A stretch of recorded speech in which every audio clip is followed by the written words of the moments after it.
Now this is the proper way to play the game. The fighter in particular is probably the best for newer players. You get an equal balance of offense and defense, but what makes the vocation the most valuable in my eyes is being able to use a shield. Instead of having to bumble out of the way like some of the other vocations, you just block. There's also a perfect block, but I never used it much, so I'm not sure how good it really is. The warrior, however, I know very well, as I spent most of my time in the game as this vocation. Goblins are the most common small enemy. They are simple yet crafty creatures that, given the opportunity, will gang up on you. They'll employ simple strategies like wearing shields as armor, throwing rocks, and occasionally throwing oil at you and setting you ablaze. They have a larger cousin in the form of the hobgoblin. They're a bit bigger, darker in complexion, and are a tad bit more brutish. Oh, and who could forget the slimes? They only come in 3 varieties, normal, lava, and oil. They're all pretty much immune to physical attacks, but are extra weak to magic. The lava slimes can be solidified with ice magic, and the oil slimes are particularly weak to fire magic. Though, do take caution if you set them on fire, as they like to explode after a few seconds. There's also skeletons and zombies, which only come out at night or in caves. They're fairly self-explanatory. Zombies are tanky until you knock them down, and skeletons need their skulls to be destroyed before they fully die. Finally, we have saurians and their counterparts. They are large lizard men that can pretty much ignore damage from the front.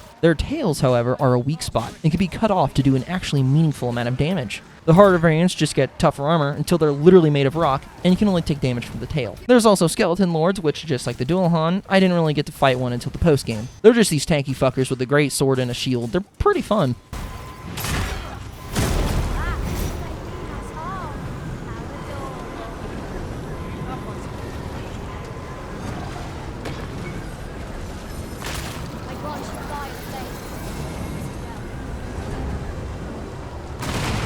Finally, the large enemies. This is where the game really shines with its combat, as these are what make Dragon's Dogma special. The first one you'll encounter will more than likely be a Cyclops. They're big, stupid, and have one very evident weak spot in the middle of their head. They can also be tipped over if you strike their legs enough, making it a lot easier to hit them where it hurts. Alternatively, rather than waiting for the eye to come to you, or shooting it if you're an archer, you can climb the Cyclops, manually gain access to their eye, and hack away at will. Similarly fashioned from a lion, we have the all-too-popular Griffin. They prefer an aerial approach to combat and will always announce their presence before attacking, just so the poor little player doesn't get jump-scared. When a Griffin is on the ground, it is in its weakest state, but also its most unpredictable state. Early on in the game, I had a good few Griffin encounters where I guess the bastard got bored and just flew away. This can be prevented by setting their wings on fire, which leaves them open to getting a good walloping. Very fun enemy. New to the Dragon's Dogma universe are Minotaurs. They're one of the most comedic large enemies to fight, mostly due to their erratic nature.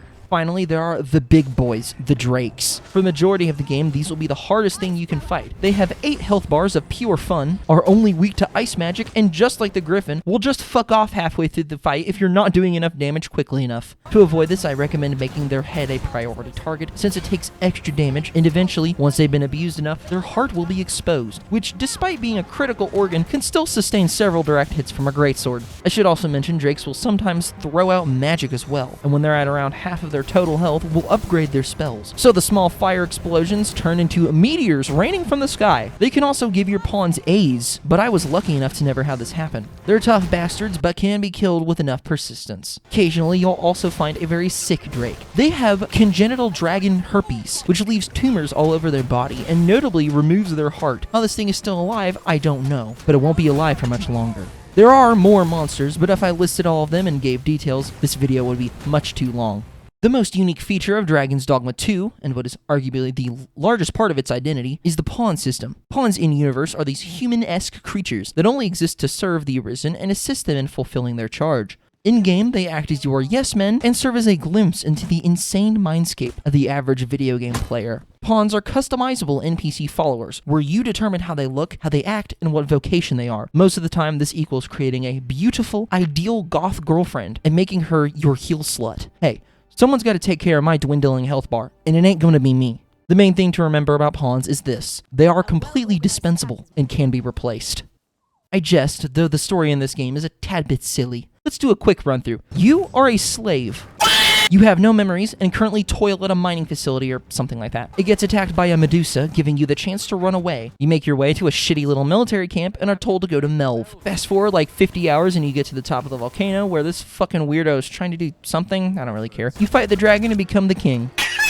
Oh, but there's a little bit more. I guess you're not satisfied with your position of a, king? So this guy rewinds time to when you're on the dragon's back, and after stabbing yourself with the Godsbane blade, you both fall into the ocean, and you wake up in the unmoored world, a version of the world that isn't dictated by fate. Therefore, it is being destroyed, and will end in about 2 business weeks. You save everyone that matters, and some metaphorical shit happens, I don't care, and then it's over.